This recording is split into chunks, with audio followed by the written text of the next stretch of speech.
Queridos amigos, queridos irmãos, o nosso bom dia de muita paz a todos. Sejam todos muito bem-vindos, mais uma vez, em nome da Sociedade Espírita Amor e Caridade. Para nós é uma grande alegria recebê-los aqui, nesta bela e agradável manhã de domingo. A nossa mensagem de hoje é do livro Os Dois Maiores Amores, que foi psicografado por Francisco Cândido Xavier. E essa mensagem foi ditada pelo Espírito Meimei. Tem o título Estrela. Mãezinha querida, enquanto a música festiva celebra a passagem do teu dia na terra, venho falar-te a sós. Sei que te ocultas na humildade, como se não fosses a nossa heroína de cada dia. Entretanto, estás escondida entre nós, qual estrela brilhante na escuridão.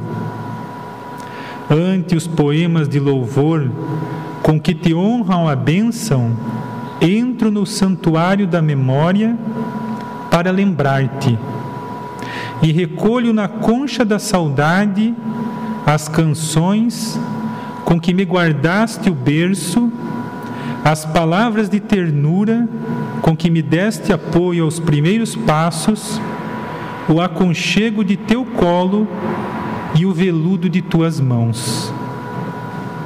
Mas revejo igualmente o olhar agoniado com que recebias o golpe de nossos erros e o teu silêncio misturado de lágrimas, quando o nosso gesto impensado te buscava ferir. Nunca falaste em perdão, porque nunca te detiveste nas nossas faltas, para seres em nossa estrada somente amor.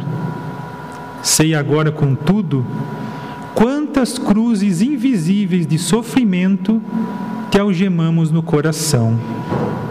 Os dias passaram, ensinando-me o alfabeto da experiência no livro de tua própria renúncia, e eis-me aqui, de alma renovada, para exaltar-te a glória desconhecida.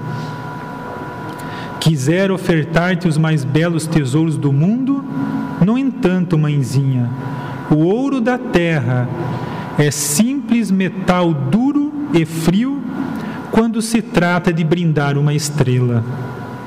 Trago-te assim as flores do meu afeto, para que o perfume da minha oração de enternecimento e alegria desfaleça de amor aos teus pés, no trono de sacrifício em que Deus te coloca.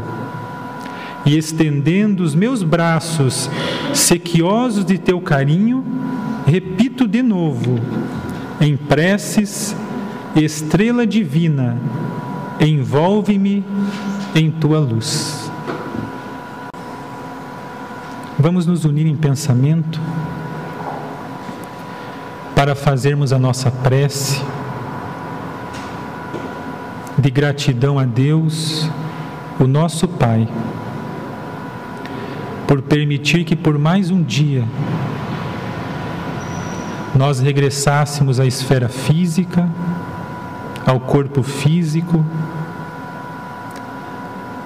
para passar pelas experiências que este dia nos oferece, pelas oportunidades que se renovam nesse dia de hoje, convidando-nos a fazermos hoje certo o que até ontem fizemos errado. Agradeçamos a Deus por todas as oportunidades de desenvolvimento, de crescimento, de aperfeiçoamento que um dia no corpo físico nos oferece. não bastasse as oportunidades, Deus, no seu infinito amor e na sua infinita misericórdia, nos cerca de todos os cuidados, com todo amor e carinho. Temos a presença do nosso anjo guardião, dos espíritos protetores, dos espíritos amigos, dos espíritos familiares, que nos auxiliam, que nos ajudam e que nos sustentam diante das provas, dos desafios e dos obstáculos que a vida no corpo físico nos impõe. Assim, profundamente agradecidos a Deus, a Jesus e a todos os espíritos protetores e amigos, por mais esse dia, damos início às atividades desta manhã. Assim seja, Senhor. Hoje, quem irá nos conduzir nas reflexões da manhã é o nosso querido amigo, irmão e trabalhador desta sociedade espírita, o Sr. Wildner Ciambrone. Toda a expressão de ternura do mundo de provação, nos céus ditosos procura a sua excelsa afeição. Consolo das mães piedosas, cheias de mágoa e de pranto, sobre quem atira as rosas do seu amor sacrossanto. Ninguém diz, ninguém traduz essa visão da harmonia, visão de paz e de luz, paz nos céus, Ave Maria. Ditada pelo Espírito de Alta de Souza. Bom dia, meus irmãos. Que Jesus continue nos envolvendo em sua luz e em seu amor. Para relatar essa história, precisamos voltar muito tempo atrás. Muito tempo. Era uma sexta-feira particularmente dolorosa para um coração feminino. Enquanto os homens se envolviam nas questões políticas, que nunca se esgotam, desde que o mundo é mundo, enquanto disputavam posição de destaque na luta da vaidade, do orgulho, da ilusão do mundo,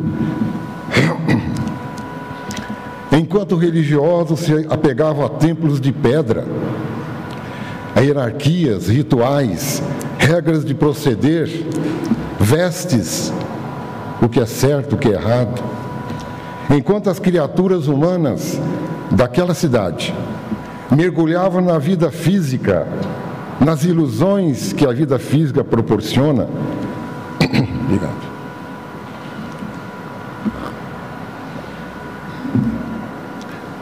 Um coração chamava a atenção naquela tarde. Era um coração de mulher, um coração de mãe. Maria caminhava por aquelas ruas e a sua expressão dava conta do tamanho da dor e do sofrimento que lhe feria o íntimo. Ela relembrava, em algumas décadas atrás, na intimidade simples da sua casa, naquele ambiente singelo que seu marido trabalhava aos fundos na sua carpintaria, ela via seu filhinho caminhando, dando os primeiros passos. Ela o tomava nos braços, lembrou dele crescendo, como ele enchia a casa de alegria, de esperança, aquele seu olhar inconfundível, a sua presença marcante, que era capaz de tocar os corações mais endurecidos. Ela lembrou os primeiros momentos em que ele visitou o templo, ainda jovem, e como ele deixou espantados os mais sábios da época, com a sua palavra simples, de fé, de confiança em Deus, com a sua certeza que que no final de tudo há uma inteligência suprema e um coração supremo dirigindo as nossas vidas.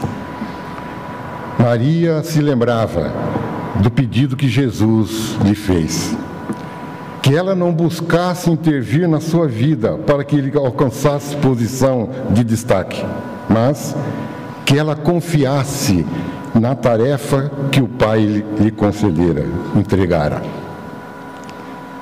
Lembra-se dele na carpintaria com o Pai, trabalhando, ensinando a importância do esforço do trabalho, da dignidade e da honestidade. Mas as cenas que mais impressionavam o coração materno eram aquelas em que ele multiplicava os pães, em que pessoas cegas voltavam a ver apenas com um simples toque das suas mãos.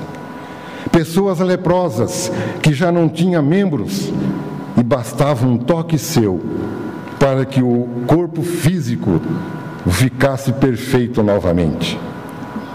E quem não se lembrava do episódio mais dramático ocorrido numa família amiga em Betânia, quando a sua voz poderosa arranca do túmulo Lázaro. A memória de Maria não era a memória de alguém que via um homem extraordinário, dotados de poderes extraordinários. A sua memória era a memória de mãe. Memória que lembrava do cheiro do filho, do calor, do toque da pele, da voz, da presença. E na sua bondade, na sua ternura, era difícil para aquele coração feminino, de mãe, compreender por que seu filho era assassinado na sua presença. Ele que só espalhara consolo, alegria, fé em Deus, confiança, amor, caridade.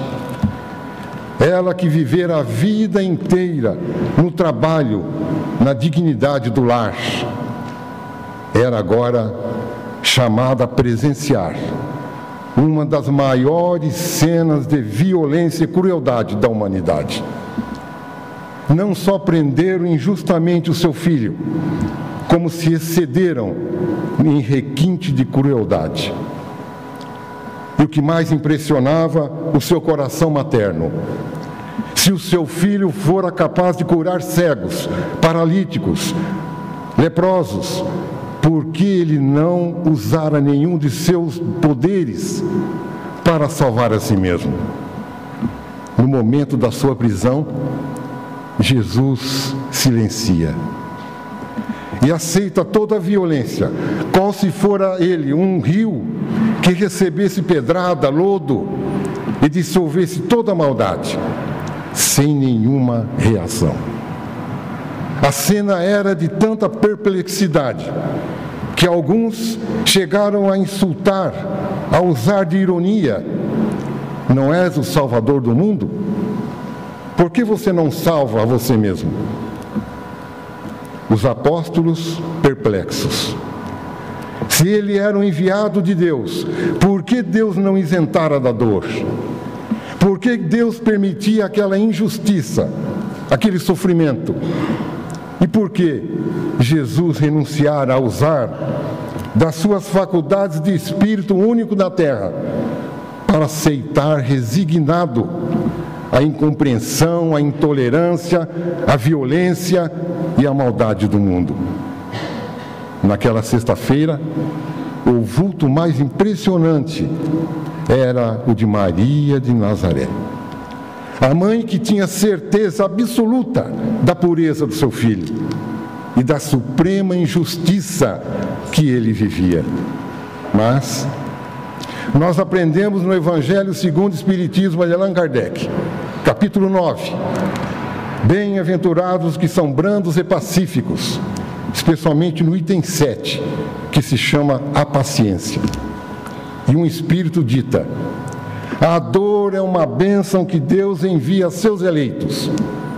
Não vos aflijais, pois, quando sofrerdes, antes bendizei a Deus onipotente, que pela dor neste mundo vos marcou para a glória do céu.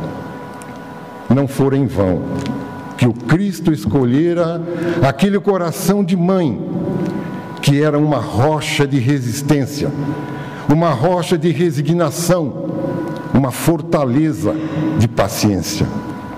E Maria suportou o seu filho ser arrancado dos seus braços. Logo ela, que era viúva, mas casara-se muito cedo com José, que já era um homem de idade.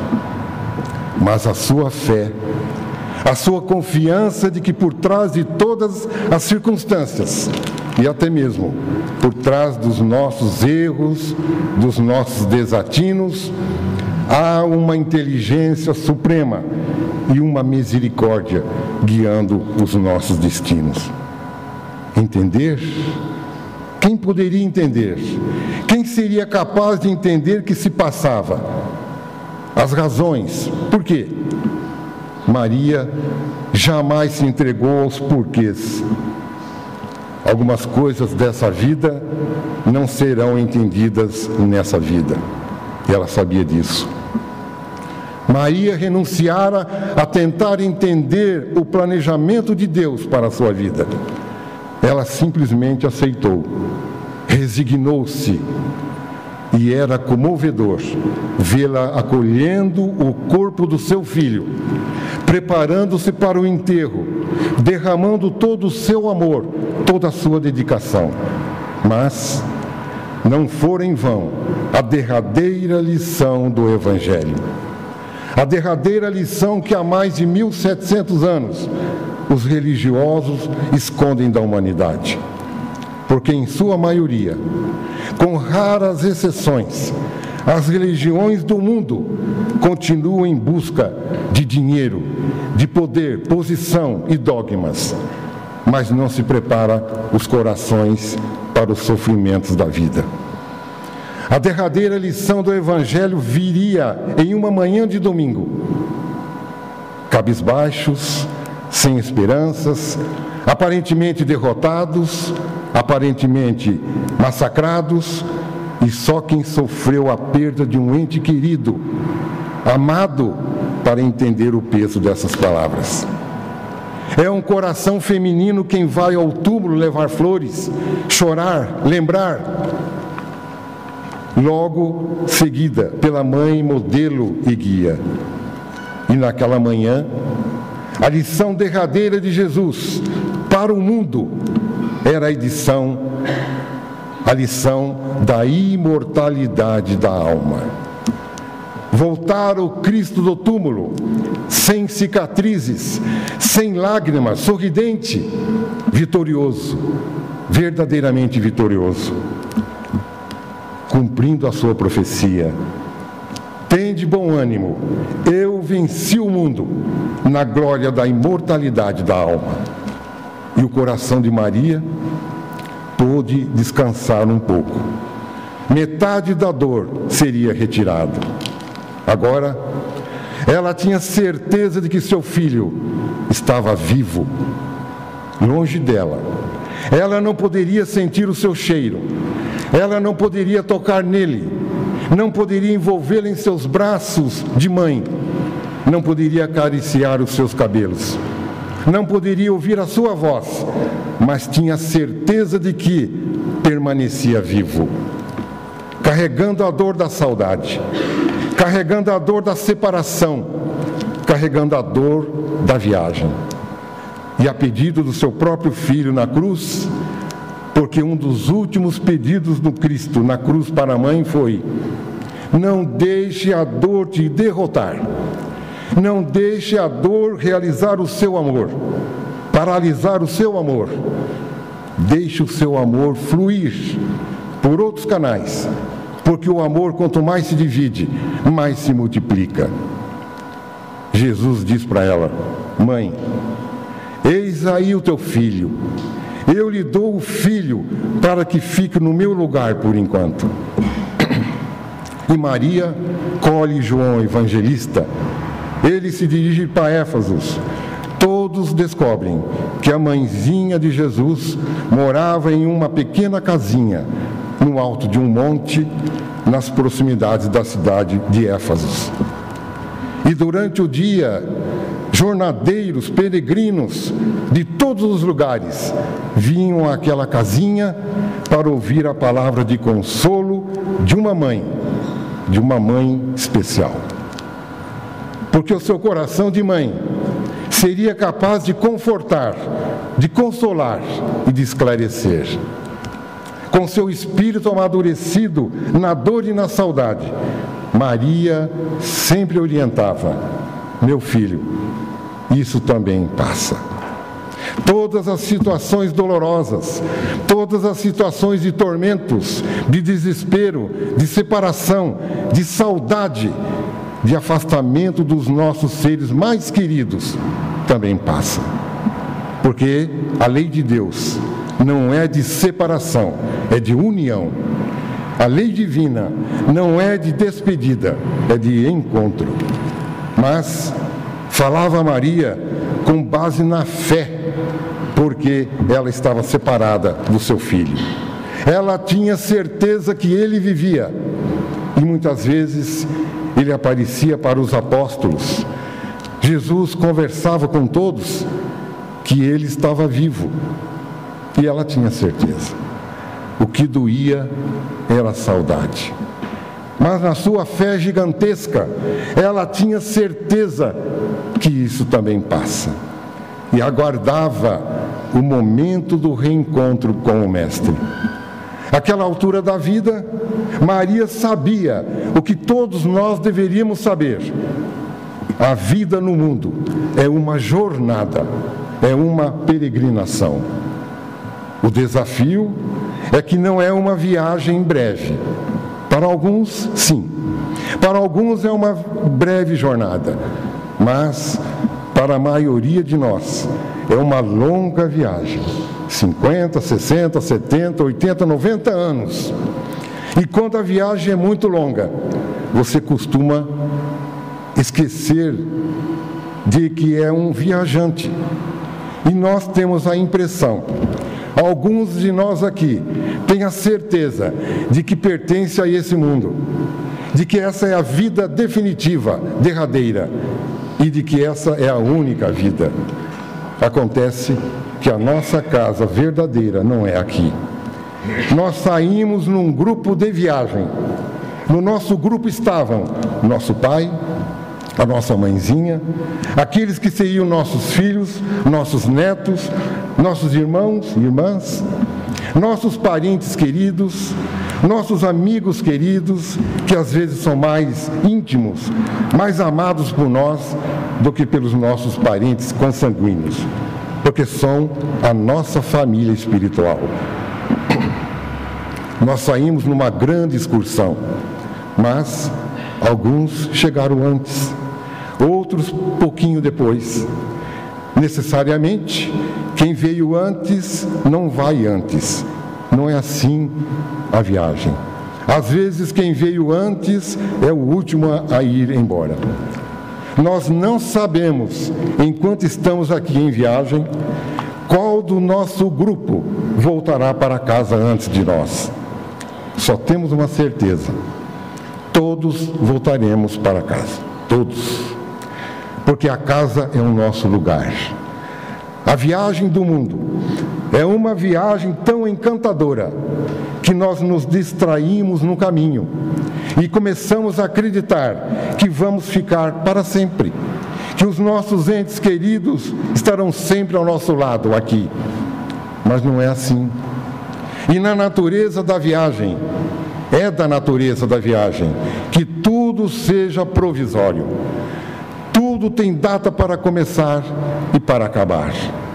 Maria havia alcançado essa fé sábia, essa fé repleta de sabedoria, que entende que a vida na terra é uma peregrinação, é uma viagem. E se é uma viagem, tudo passa. Tudo isso também passa. A separação passa, a despedida, a dor, a injustiça, a maldade passa, o desespero passa. só não passa aquilo que vem de Deus. E com base na sua experiência pessoal, porque o evangelho verdadeiro não é evangelho de rituais. O verdadeiro evangelho não é evangelho de templos de pedra, nem de sacerdotes, nem de pregadores. O verdadeiro evangelho é o evangelho da vida, de dor, de lágrimas, de alegria, de sorriso, de abraços, de amor, de fraternidade, de compaixão, de caridade. A vida de Maria era o evangelho. A sua experiência de perda do filho assassinado era o evangelho. E alguns vinham de longe, viajavam de grandes distâncias, apenas para ouvir o poder e a força das suas palavras. Palavras quentes de quem já chorou. Palavras fortes de quem já viu a dor face a face. Palavras fervorosas de quem aprendeu a entregar a vida a Deus, sem perder o senso da responsabilidade, sem deixar de cumprir o que lhe compete, o que lhe cabe, mas sabendo que por mais façamos, nunca é suficiente se Deus não complementar. No fundo, é o auxílio de Deus que resolve em definitivo tudo da nossa vida. Os anos se passaram. E quanto mais se prolongavam os anos, mais certeza Maria tinha da imortalidade da alma. Mais prova ela tinha de que a morte é apenas a morte do corpo físico. Nós somos filhos de um Deus vivo e que vamos viver para sempre. No entanto, quanto mais os anos passavam, mais a saudade aumentava. Maior era a dor da separação. Saber que somos imortais não diminui a dor da perda. Saber da imortalidade da alma nos livra do desespero, porque o desespero não é bom para quem sofre. O desespero nos despedaça. O desespero nos afasta do amor de Deus, que vai encontrando caminho de luz auxiliar. O desespero nos torna insensíveis ao amor das pessoas que nos cercam, que no fundo são instrumentos que Deus nos envia para nos consolar. A certeza da imortalidade da alma nos livra do desespero, mas não nos tira a dor da saudade, nem a dor do afastamento. É preciso esperar com paciência a volta para casa, onde todos os corações que se amam vão reunir de novo. A volta que unirá num abraço todos aqueles que amam e que caminham juntos eternidade afora. Esperar.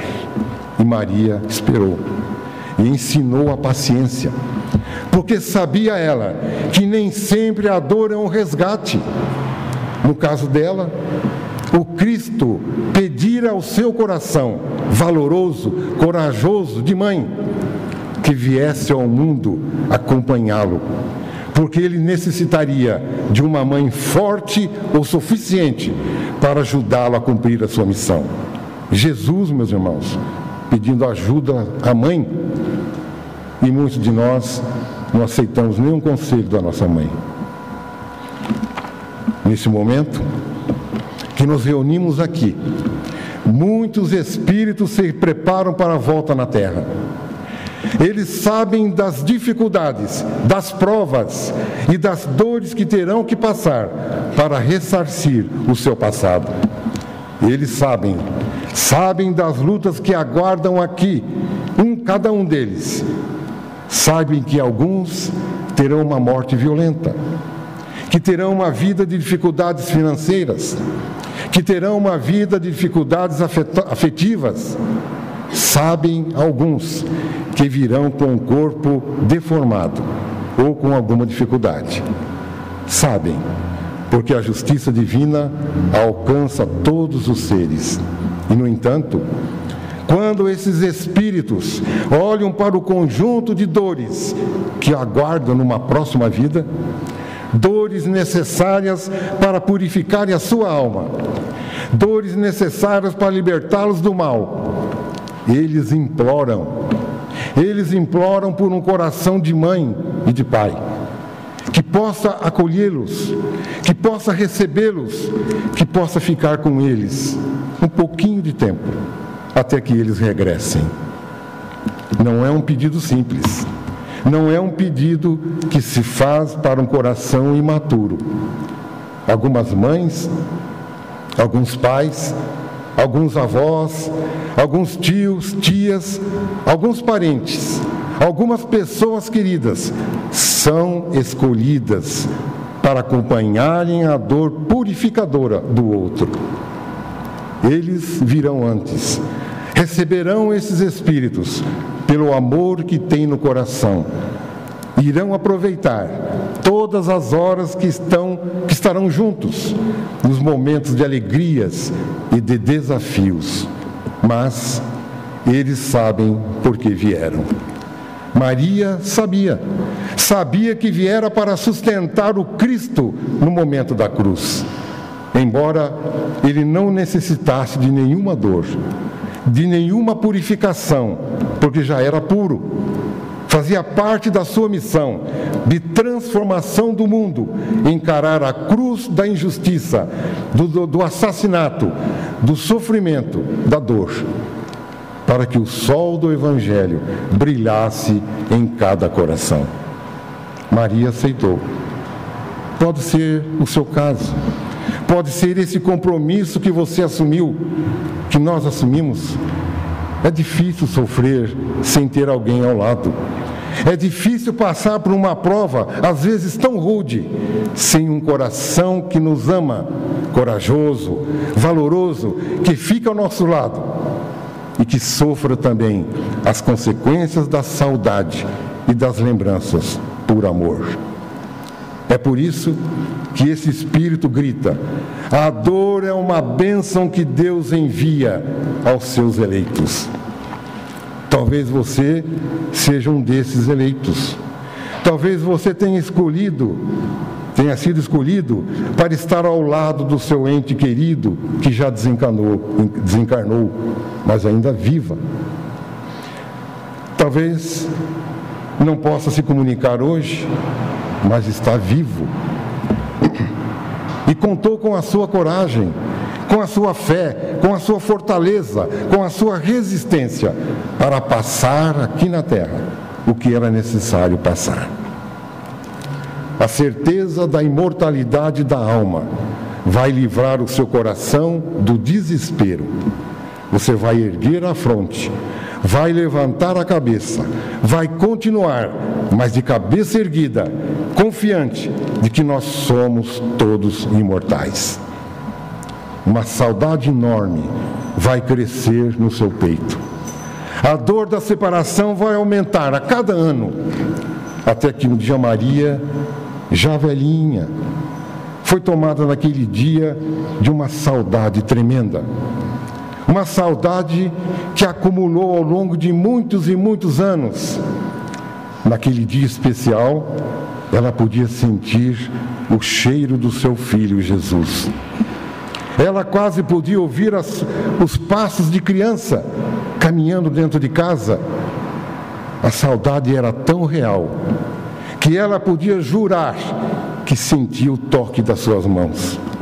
Mas havia uma fila enorme de sofredores, uma fila enorme de corações abatidos, de corações envolvidos no desespero e na falta de esperança, na falta de fé, de confiança. Era preciso consolar. Maria acreditou. Quando ela se deu conta, quando ela atendeu o penúltimo da fila, já era noite. O último da fila era um mendigo que dava piedade. Parecia um sofredor, vindo de lutas imensas. Ela olhou para aquela figura e se compadeceu tão fortemente. Dava a impressão de um andarilho que passava por tormentos de dor. ela acolhe então o último necessitado do dia. Ela que escondia a sua saudade, que escondia a sua dor, que aprendera a conviver com a dor, com a saudade, sem se entregar ao desespero. Maria recebe então o peregrino, mas quando ela toca em suas mãos, ele tira o pano que cobria a cabeça. Era Jesus, o seu filho. Era o Cristo que voltara. Um misto de emoções fortes, intensas, toma conta do seu coração de mãe. Seu primeiro impulso era de ajoelhar aos pés do Cristo, esse Espírito que governa o nosso planeta. No entanto, ele a impediu. Ele, o Cristo, se ajoelha aos pés de Maria, reconhecendo a grandeza do seu coração, que suportara a separação, a dor, a saudade, a perda, para que o evangelho da imortalidade da alma brilhasse no mundo. E ele diz para ela: é da vontade do meu Pai que no meu reino espiritual você, mãezinha, seja a rainha. Eu vim buscar-te. Acabara o sofrimento de Maria. Agora, ela não só tinha certeza da imortalidade, isso ela já tinha. Agora ela podia de novo abraçar o seu filho, tocar suas mãos, sentir o calor da sua voz, seu aroma suave. Maria adormece por alguns minutos. Adormece e é cercada por entidades angélicas que vinham reverenciar o coração amoroso que não se entregou ao desespero em momento algum. E uma das entidades angélicas pergunta para ela: mãezinha, porque a essa altura Maria se tornou símbolo do coração materno. Então pergunta para ela: o que queres? Diga o que você deseja. Ela poderia dizer: eu quero agora a beleza da vida imortal, daqueles que venceram as lutas e os sofrimentos desse mundo, as recompensas das almas iluminadas. Não. Maria, quase que constrangida, disse: eu estou ciente de que hoje alguns cristãos serão assassinados no circo, e eu queria ir até eles para transmitir a eles uma palavra de conforto. Eu quero dizer a eles que isso também passa. Bastou ela desejar, e aquele cortejo celeste foi enviado a um cárcere úmido, escuro, em que um grupo de cristãos se preparava para mais um espetáculo de violência no mundo. E uma moça particularmente chama a atenção de Maria. Estava magra, triste, lembrava um coração que fora dominado pelo desespero. Maria então se aproxima dela, envolve-a com um abraço de mãe e diz: minha filha, isso também passa. Canta, minha filha, canta, coragem. Tomada de uma força que ela não saberia explicar, essa moça canta. Os cristãos entram cantando, morrem cantando, e mal sabiam eles que todos seriam recebidos por Maria de Nazaré. E aquele cortejo vai. 2000 anos se passam, e aqui estamos nós, mergulhados nos sofrimentos, na dor, na saudade, na angústia da separação. O que poderemos dizer? A certeza da imortalidade da alma vai livrar seu coração do desespero. A saudade vai aumentar. A dor da separação vai aumentar. Espera com paciência o dia determinado por Deus, em que nós voltaremos ao nosso verdadeiro lar, a nossa verdadeira pátria, o mundo espiritual. E lá, aí sim, as suas dores serão aliviadas.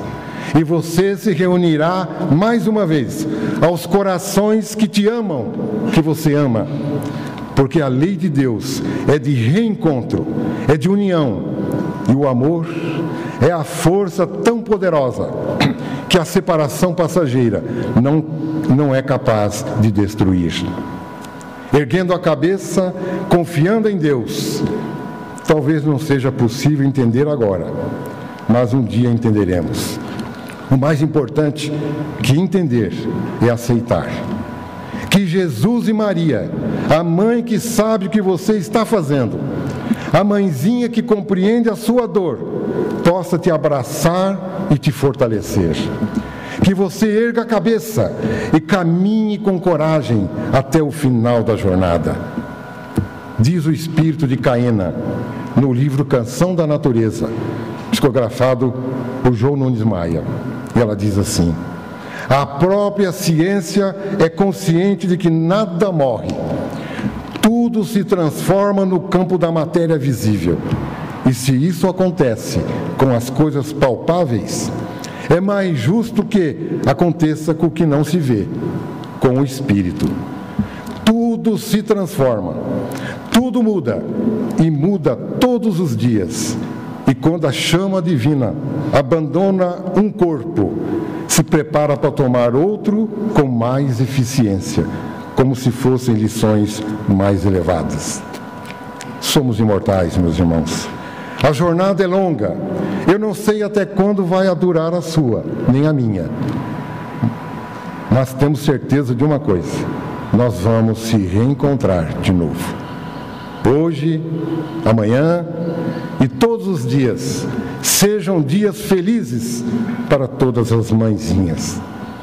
A saudade, a dor, a perda, tudo isso também passa.